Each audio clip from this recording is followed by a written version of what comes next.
Hey guys, Nary here from Drakewing Gaming. Some of you know me on Twitter, The Gaming Dragon. Today I'm coming at you with another Let's Play episode of Psychic Connections. So, the last time we left off, we were of course talking with Zoe and Quinn about transferring him to my dorm, and making him a more permanent resident, at least for, well, not really permanent, a temporary resident for at least a little while, with it possibly becoming more permanent if a solution is not found sooner.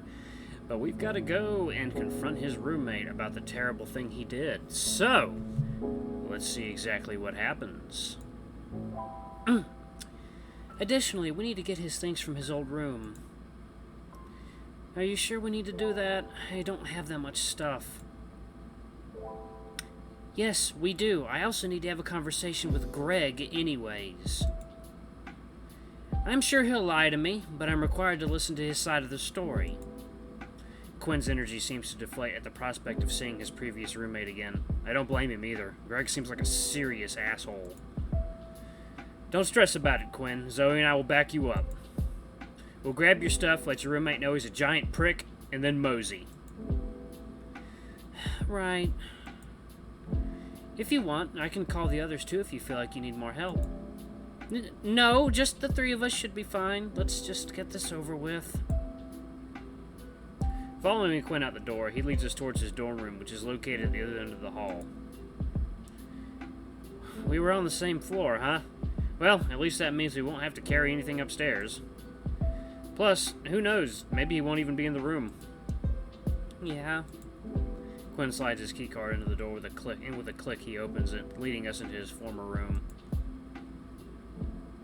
The first thing I noticed are the clothes thrown about everywhere. The place looks like a mess and smells faintly like tobacco. The second thing is a large alligator laying in one of the bunks, carving a wooden stump with a knife. This must be Greg. He's a little bigger than I'd pictured in my head. He looks up at us and gives us a very nasty look. The fuck do you all want? Greg, I presume we're here for Quinn's stuff. Aw, you moving out short stack? Thank fuck, got tired of dealing with your crap. I'm trying to do like a Jersey accent or something, but it just sounds, I don't know what this accent is. I'm just gonna keep doing it. It sounds stupid. Like him. Hurry up and take what you need and get out. No problem. Zoe looks at Quinn, who nods at her before rushing over to the closet and grabbing a duffel bag that he begins filling with his things. Greg lays back in his bunk. Occasionally he tilts his head to look at something, grinning to himself. It isn't until I follow his eyes that I realize he keeps looking at Zoe's ass whenever she bends over to grab something for Quinn. I know I shouldn't cause problems, that I should grit my teeth, but everything this guy does is pissing me off. I must have been staring because his beady eyes soon focus on me and his face twists into a scowl. You got a problem, string bean? I've got a few, but for starters, I'd appreciate if you stopped staring at my friend's ass. He what? Hey now, I'm just enjoying the view. It's a compliment. Besides, what's it to you? She your girlfriend or something? With how girly your face is, I figured you were probably a snowflake like Cottontail over here. That's it. I don't care if he's bigger. I'm gonna slam my fist in his ugly snout. I take a step forward, but Quinn grabs my hand. I feel him shaking. He must be so freaked out. Then I realize that he's not the one shaking. I am. I'd gotten so worked up I was trembling, and I hadn't even noticed. No wonder he didn't want Jude to know about this. He would have caved the guy's skull in by now.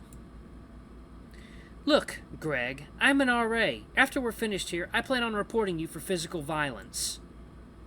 Do you really want to add sexual harassment to what the dean ends up reading?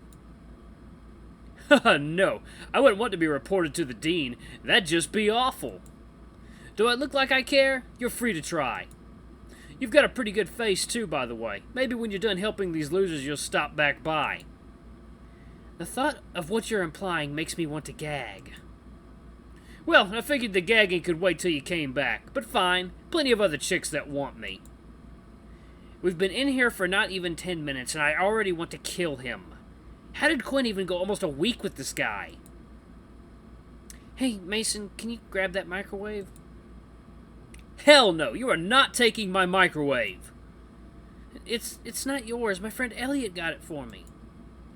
Right, and you left it here, which makes it mine. It's literally a law. Pretty sure that only applies after an extensive period of time and on your property. You don't own this dorm room. The college does. So, we're taking the microwave. You know, you're starting to piss me off, bitch. Zoe and Greg begin staring daggers at each other while I grab the microwave like Quinn asked. Did you have anything else? No, this is basically everything. Zoe, quit trying to melt the douche with your brain and let's go. He's lucky I can't melt him with my brain.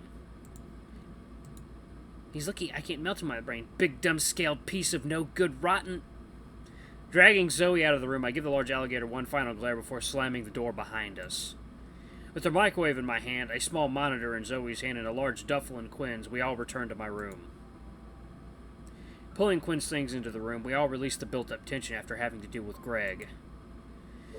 May we never have to deal with him again. Well, hopefully you won't. I still have to deal with him throughout the reporting period. I'm gonna make sure that asset gets what's coming to him. You need help unpacking?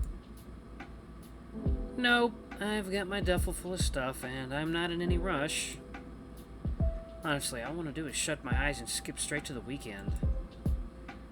Oh, speaking of the weekend. Zoe grabs me and pulls me to the side. She looks behind us at Quinn before speaking to me in a hushed tone. So, I was thinking we should bring the others camping with us this weekend. Huh? I'm not opposed, but why? Well, Quinn clearly needs a pick-me-up, and I tried fixing things with Jude and Aiden, but they need a good push. Elliot has a car that he could take us all in, and it could really help bond the whole group. It's a win-win.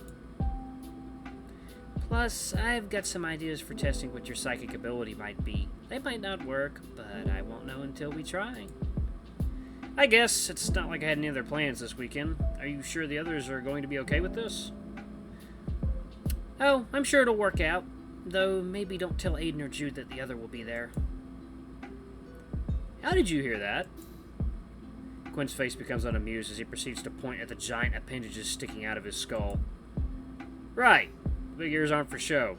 Seems silly when we even tried to have a secret discussion. Alright, it's settled then. I'll text the others and make the arrangements.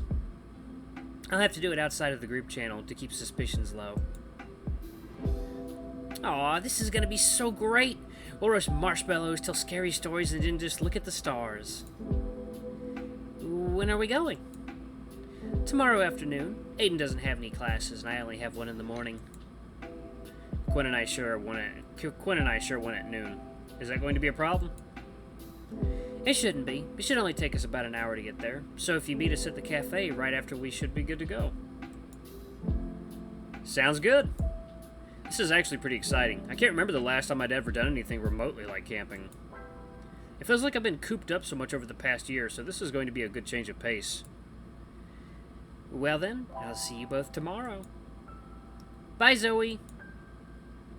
Zoe leaves and I see the big, goofy smile on Quinn's face. Until now I hadn't noticed, but his nose twitches when he gets excited. I'm not sure I'll be able to... I'm going to be able to sleep tonight. This is so exciting. Are you sure you should be this excited, though?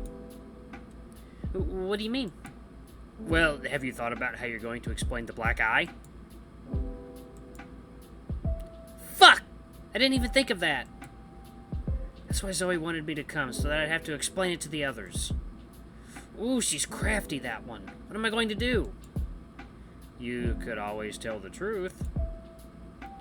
Right. And do you think Jude's going to just leave Greg alone knowing what he did? Honestly, no. But he's also your best friend. Quinn tugs on his ears and bites on his lip while pacing around the room. I'll just have to think of something, that's all. If you say so. Excuse me, guys. For the rest of the night, Quinn makes half-baked plans on how to explain his black eye. The leading contenders before we started winding down for bed were tripping into a doorknob and getting hit by a football. I'm still not sure I support needing to come up with some lie, but it's not like I can force him to tell the truth. Well, I probably could, but it's not exactly something I should do. It's Jude. I wonder what he wants. Zoe said we were camping. Sounds like it. That okay with you? Yeah, fine. Never gone before. Will be nice to go somewhere without the mutt sniffing around. Yikes. I feel like this trip has the makings of a real disaster if things don't go the way Zoe hopes. Also, sorry for ditching you earlier. My mom needed help. How are your legs doing? Little sore, but I should be okay. I recommend you keep at it. A small workout can go a long way if you keep your schedule. Anyway, my shift is about to start. See you tomorrow. Night, Jude. Tomorrow. I know we're just going camping and looking at stars, but somehow it feels like it's more than that. I don't know why I feel this way. I just do. I've only known these guys for a few days, and already they're all so ingrained in my day-to-day. There's still so much I don't know about them, or really understand about myself. After this all started, I was half expected I'd start moving coffee cups with my mind. I was really hoping I'd manifest an ability that would let me psychically kick Greg in the nuts. Unfortunately, no such luck. I still keep wondering if maybe Zoe made some sort of mistake. Surely I would have noticed something by now. I can't let myself get too worked up in these thoughts, though. I've got a big day ahead of me.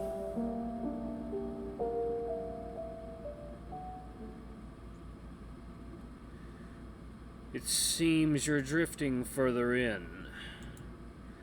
Don't be deceived. This family you found will only disappoint you. It's only a matter of time before you see them for what they really are.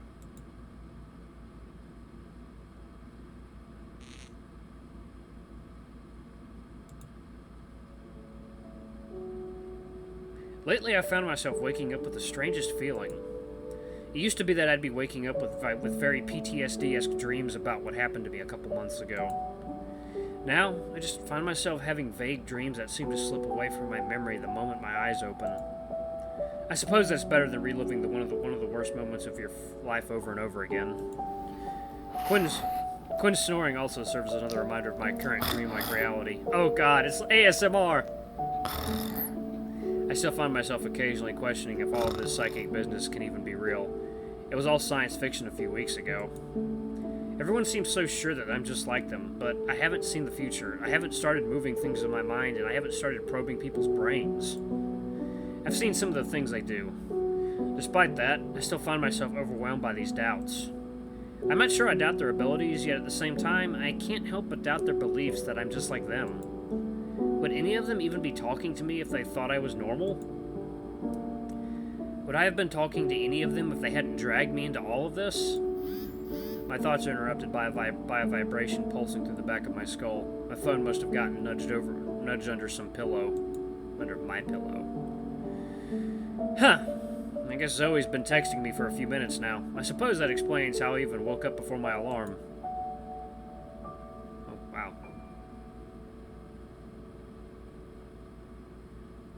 Oh, okay. Oh, wow. Okay, so, alright. These are all new texts. Okay. Just letting you know, Elliot and Jude are both meeting you at the cafe. I'm riding up with Aiden, so I will see you there.